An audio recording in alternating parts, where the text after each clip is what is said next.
What's up, YouTube? It's your boy, Tony Mack, a return of the Mac. What's happening, man? And how y'all doing, good folks over here at YouTube? And let me say thank you to each and every last one of y'all beautiful, great people who took time out your important day to kick it with your boy, man. I like to say thank you to each and every last one of y'all, especially those who support the channel and like to see it grow. And you can do that by simply hitting the like button, share button, subscribe to the channel, man. That's all, help a brother grow. You know what I'm saying? If you're liking what I'm talking about. Now, with that being said, let's jump on into my subject matter, y'all. We got a lot to talk about, us faithful 49er fans, man. And a little bit of Cowboy news, a little bit of Saints news down the way. But before we talk about them lesser teams, let's talk about my San Francisco 49ers, y'all. Because we got some news. We got some good news. We got a lot of good news, y'all. A lot of good news for the 49ers faithful. We got a little bit of bad news, got a little bit of dirt we got to talk about, y'all. We got to talk a little bit about the dirt, a little smut that's going on with the team, man. But first, let's get into the good stuff, man. C-Mac is back, baby. C-Mac is back. Arguably the best offensive player on our team is back. Shout out to Ricky Parcell. I'm sorry, but we already got a white Barry Sanders. You ain't white Barry Sanders, baby. You a white Ricky Parcell, the guy that take a gunshot wound and still go out there and put up close to 100 yards in a football game less than a month or two later. Shout out to Ricky Parcell. Shout out to Deebo Samuel, not only for what you do on the field, but off the field and as well as the sideline, y'all. Yes, I'm talking about the little bit of smut that we got going on with Deebo Samuel. Had to get on the sideline and get our kicker's head together. You know what I'm saying? He had to get him in check. And I love how the reports came out that Kyle Shanahan has addressed the issues between Deebo Samuels and Jake Moody. Yeah, he addressed him all right. He let Jake Moody go. He fired him like the new president of the United States of America, about to be president-elect. I remember he had a little TV show where a little wig would flip back and forth, and he'd get up there and he'd tell you, "You're fired," with his little hands. You know what I'm saying? Well, that's what Kyle Shanahan finally did to Jake Moody. That was the best field goal kick all this season, kicking Jake Moody ass off the god-doggone team. And guess what, y'all? I like Jake Moody. He did his thing for us. He came up clutch for us. Last year in the postseason, he came up clutch for us in this game that just happened. Let's keep in mind, Jake Moody did make the game-winning field goal. You know what I'm saying? And shout out to San Francisco 49ers, because we never forget about a player, because they left him with a great gift, his severance package, when they kicked his ass off the team. And I think it was just about time. Jake Moody, nothing personal against you. I think you're a good guy. I think you're a good kid, because after Deebo Samuel had to go over there and discipline you, you know what I'm saying? The long snapper got in there. You know, he looked like he one of those guys that get nothing but the participation trophies. At least that's what he looked like with his helmet off, you know. At least that's what us couch potatoes gonna say.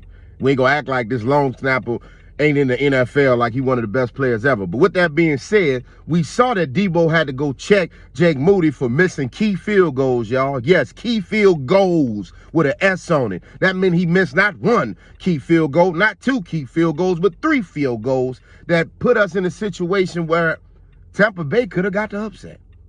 The Tampa Bay Buccaneers could have very well got the upset and ended our season, or at least put another nail on that coffin. You feel me? So, even when Deebo Samuel got into it with Jake Moody, the long snapper got in the way and tried to play rescue a teammate. And Jake Moody, with his character, had to tell his teammate, no, Deebo's right. I should have made those 3 field goals.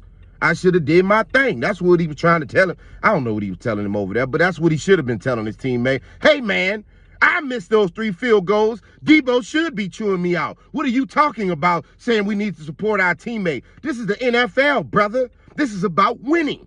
If you don't win, you get fired. Okay? That's usually how it goes. Speaking of that, that's what recently happened to the head coach of the New Orleans Saints, Dennis Allen, last week after the Saints had a terrible loss to Carolina, another team that's doing bad. The New Orleans Saints said they had enough with Dennis Allen. You can go ahead on, grab you, your bags, your paperwork, and all of your football knowledge and take that shit up out of New Orleans, because it ain't helping us with anything. And the interim head coach is already looking great because the New Orleans Saints bounced back with a victory this week, y'all. Now, I do think that their playoff chances are pretty much over with, but what I've always known about the New Orleans, who that said they're going to beat them Saints? They don't care if somebody beat them Saints. They're going to party and love their New Orleans Saints forever. If there's ever a team you want to play for, it's the New Orleans Saints, y'all. I love my 49ers, but the New Orleans Saints got the greatest fan base ever. Trust me. You don't know what it's like unless you ever been in that Superdome and it's 3rd and long and you can hear that entire Superdome yelling, who that? Who that? Who that said they're going to beat them Saints? They don't care if the Saints 2-13. They're going to be yelling that to the top of their lungs with their big old second line Mardi Gras,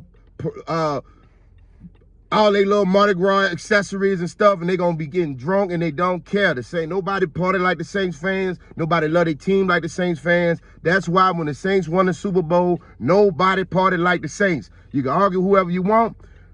Matter of fact, just argue with your mama. And also check out that podcast on YouTube as well, Argue with Your Mama. Now, with that being said, we also got to talk about the Dallas Cowboys. We got to talk about the Dallas Cowboys a little bit, y'all. Not much said about the New Orleans Saints, man. Y'all bounced back after a great victory over the team that y'all played last week, but you're not going to make the playoffs, and you're probably not going to be in the hunt. But y'all have a great future ahead. That's all I got to say about the New Orleans Saints. But back to the Dallas Cowboys on the other hand. Right? The Dallas Cowboys. Yes, the #1 franchise in sports. Not football, not Texas. The #1 franchise in sports, y'all. Bigger than the Yankees. Bigger than every soccer team.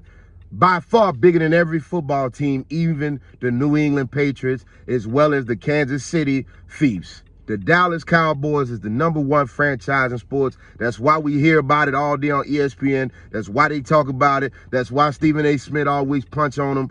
And I ain't mad at him. You know what I'm saying? But the Dallas Cowboys, what is going on over there, y'all? For y'all to be the #1 sports team from a fan's perspective, y'all have a lot of fans out there. Retarded, but a lot. Something wrong with them. Y'all know the word I ain't mean to use. YouTube, fix that for me. Something wrong with you, but y'all got a lot of fans, man, and a lot of love for the Dallas Cowboys. What is going on over there, Jerry Jones? Because we blaming everybody. We didn't blame Dak. We didn't blame Mike McCarthy. We didn't blame everybody, but I keep telling y'all, it's Jerry Jones. Because he running things. Jerry Jones run everything. You know what I'm saying? Last time I went to the game, not only was Jerry Jones working from the owner's booth, he was down there calling plays. He was serving nachos. Hey, Jerry Jones out there parking cars, man. Jerry Jones do everything with the Dallas Cowboys. He don't play about nothing. That's what Jerry Jones is about his business, and I ain't mad at him for that. But I think the Dallas Cowboys should be upset with him. You know what I'm saying? And I got one question for Dak Prescott. Like, this would always be off the record. I would never expose it. But, like, are you really mad that the Cowboys losing? Are you really mad that the Cowboys losing? Let's be real with you, bro, because you got a whole lot of money, and I ain't mad at that. I don't pocket watch you. But I'm just saying, are you really mad about that, dog? You get to sit out for the rest of the season with your beautiful family. I think you got a lady. Y'all about to have a baby on the way.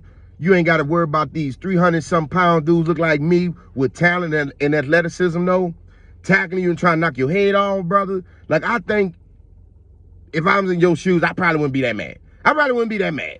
You know what I'm saying?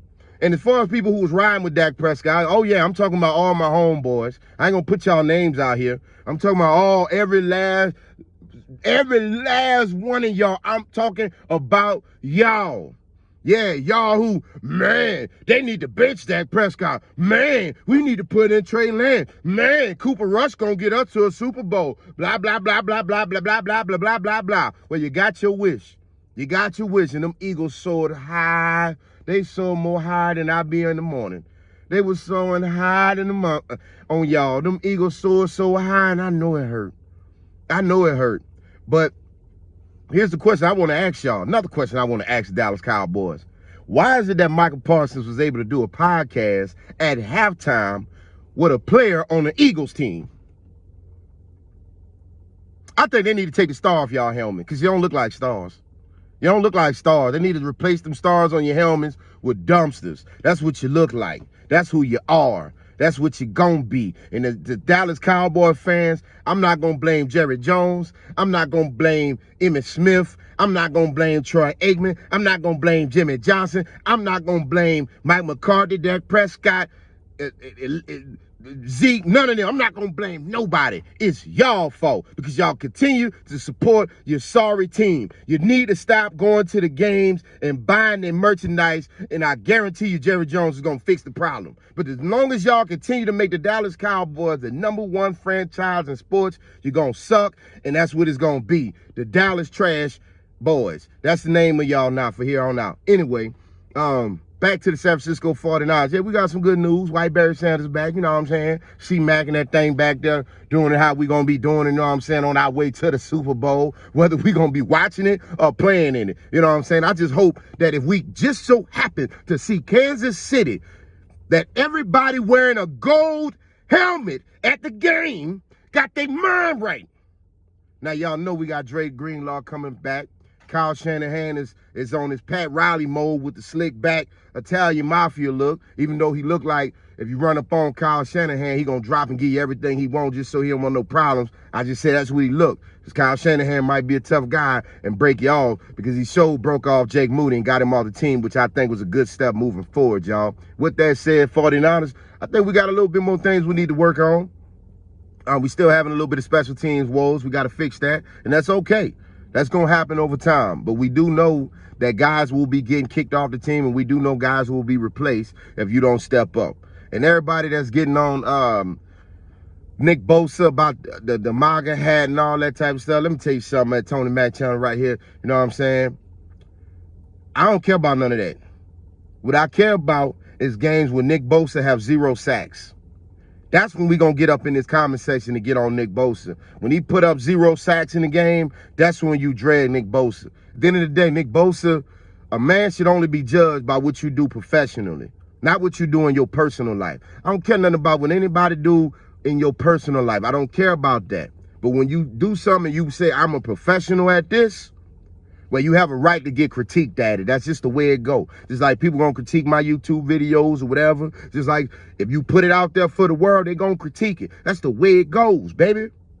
That's the way it goes. So I never have an issue with what somebody does in their personal life. But once it touches the field, once it touches the NBA court, once it touches something to where you're giving it to the public, that's what we gonna speak on. And that's the only thing I'm gonna speak on when it comes to Nick Bosa. I don't care about what his political campaign's rolling with, because some of the stuff I kind of agree with and some of the stuff I disagree with, just like that's when any and every other person that you're gonna listen to, any and every other person that in the world. Like, we gotta get over this whole everybody gotta agree with me 100% for me to love, like, or respect them. That's dumb. You know what I'm saying? Now, for him as a football player, Nick Bosa's having a mediocre season. And we need to find a way to get the Nick Bosa we know that was putting up 16 to 8 to 20 sacks in the season back. We need to bring that one back. That's more the discussion we need to be talking about. You know what I'm saying? And with that being said, y'all, this Tony Mack, where it's always real. Sometimes it's jokes, but it's always love. Peace.